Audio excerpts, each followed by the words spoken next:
Well, I would start by saying we've agreed on 4 principles that I think are important. The first is that we're going to appoint our teams respectively that have worked very quickly to reestablish the functionality of our respective missions in Washington and in Moscow.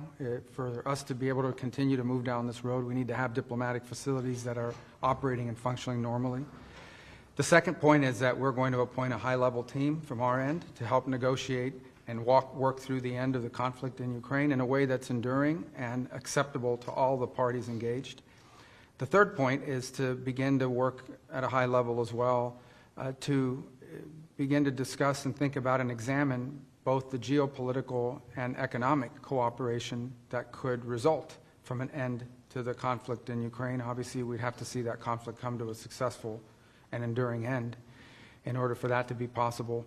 And the last thing we agreed to is that while our teams are going to be working on all of this, the 4 of us who were here today, the 5 of us that were here today, are going to remain engaged in this process to make sure that it's moving along in a productive way. Well, there are some underlying principles.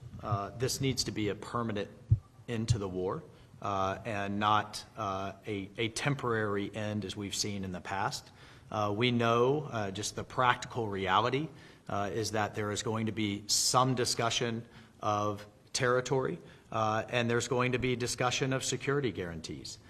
Those are just fundamental basics that will undergird and underlie any type of discussion. But I think the most important part is the President has stated his desire, his determination to end this war, to end the killing that is going on, the death and destruction that is happening as this war, goes on and on, month after month after month, in the killing fields of eastern and southern Ukraine is unacceptable. It is not in the interest of either country. It's not in the interest of the world, and it's certainly not in the interest of the United States and Europe.